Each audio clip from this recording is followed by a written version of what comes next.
13 бөлім. Өз-өзіңізді бағалау. Біздің жасырғанымыз, ол өзіміз екенін мойындағанға дейін, біздің бойымызда сенімсіздікті тудырады. Роберт Фрост. Жақсы, дұрыс өз-өзіңді бағалай білу өте маңызды деген көзқараспен барлығы келісетін шығар. Бірақ өзінің маңыздылығын түсіну кез келгеннің қолынан келмейді. Біздің өз-өзімізді бағалауымыз өмір сүрген жылдарда қалыптасқан барлық түсініктерді ойша елестетуден қалыптасады. Соңында бұл образдың біздің түйсігімізде қалыптасып қалатыны соншалық, ол өздігінен өмір сүре береді. Біз оны ұмытып кетеміз, оны өзіміз жасадық, өзіміз-ақ өзгерте аламыз. Өзін-өзі бағалау қалай қалыптасатынын нақтырақ қарастырайық. Балалық шақта, яғни адам құндылығы алғаш рет қалыптаса бастағанда, біз өзіміз туралы ойды қоршаған адамдардан аламыз. Егерде бала ата-аналарынан махаббатты көрсе, онда есейгенде бала өзіне жақсы қарайды. Егерде ата-анасы баласына ұрсып, оны мазақ қылып, немесе қорласа, онда болашақта баланың өзіне қарым-қатынасы негативті болады. Есейген соң, ата-ана үйін тастап, біз жасөспірімдер мен ересектердің үлкен әлеміне араласамыз.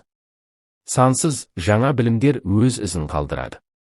Өкінішке орай, егерде сіз өмірде болып тұратын сәтсіздіктерге қатты мән беруге үйренсеңіз, онда осы сәтсіздік сіздің имиджіңіздің негізгі бөлшегі болып қалатыны сөзсіз. Өзіңізге байсалдылықпен қараңыз. Егерде автокөлікке күтім жасамасаңыз, ол міндетті түрде сынып қалады. Егерде үйде күтім реттілік болмаса, онда ол қирап, бұзылып қалады. Сол сияқты, егерде мықты әрі өмірге толы болғыңыз келсе, онда өз-өзіңізді бағалауға қамқорлық жасаңыз. Өзіңізге дөрекілік танытып, немқұрайлы қарасаңыз, өз-өзіңізді бағалауыңыз төмендеп қалады. Өз-өзіңізді бағалауға деген қамқорлықты өзіңізді күту ретінде қабылдаңыз. Өмірде кезеңмен кездесетін сәтсіздіктерге, рухани қиындықтарға, жеңілістер мен проблемаларға толы, сондықтан да мұқият болмасаңыз, бұл ауыртпалықтар сізді артқа сүйреуі мүмкін. Дұрыс имиджді қалыптастыру үшін өз-өзіңізді бағалауды нығайту керек.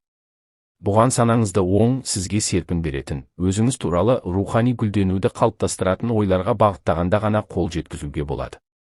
Кей кездері алаяқтық жасауға да болады, мұнда әлі жүзеге аспаған армандарды да қосуға болады. Есіңізде ұстаңыз, түйсік сіздің миыңызда қалыптасқан кез келген ойды қабылдайды. Оның дұрыс немесе бұрыс екеніне мән бермейді. Келесі 3 тұжырым сіздің өз-өзіңізді бағалауды жақсартады. 1. Сіз бірегейсіз. Жер бетіндегі бірде-бір адам сіз сияқты ойламайды, бір нәрсені сізден артық жасай алмайды. Көптеген адамдар өздерін қатардағы адам ретінде санайды, бірақ сіз бұндай қателік жасамайсыз.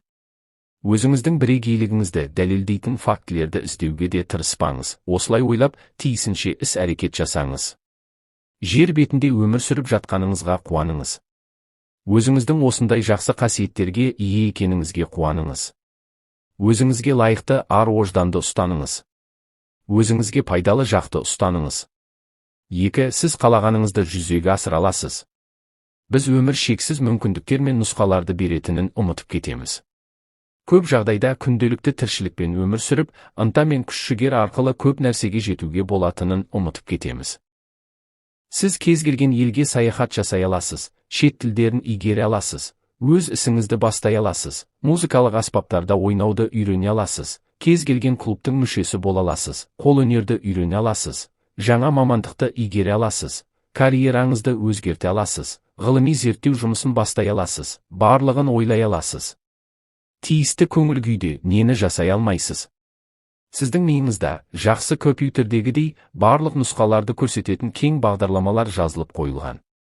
Мен оны біздің голографиялық мүмкіндіктеріміз деп айтамын.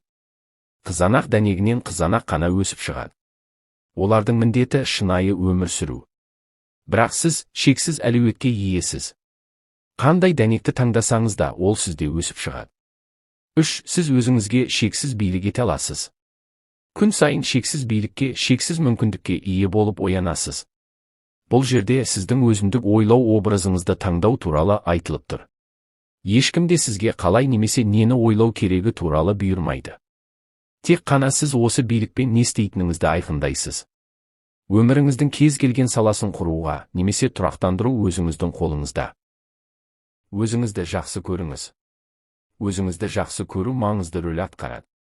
Әрине, егер де ол мен бәрінен де кереметпін деген ойды қамтымаса. Келесі қағиданы ұстаныңыз, мен осы қалпыммен де жақсымын.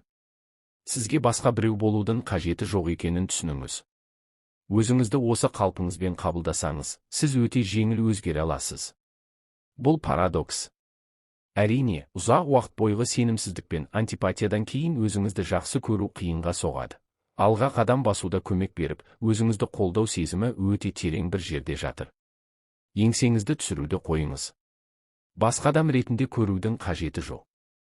Өзіңізді осы қалпыңызбен қабылдасаңыз ғана, сіз өз-өзіңізді деп басталатын өзге қасиеттерді зерттегіңіз келеді. Өз-өзіне сенімділік, өз-өзіне сенімді адам болыңыз. Бұдан азға келіспеңіз. Мен энергияға толымын, бәрі қолымнан келеді және міндетті түрде табысқа жетемін деп өз-өзіңізге сенімді болыңыз. Егер де балалық шақта сәтсіздікке ұшырасыңыз, оны ұмытыңыз. Сіз осы уақытта өмір сүрудесіз және болашағыңыз жақын. Баяғыда сәтсіздікке ұшырасаңыз, бұнда тұрған ештеңе жоқ. Сіз қалай ойлайсыз және болашақта қалай жасайсыз, соны назарыңызда ұстауыңыз керек.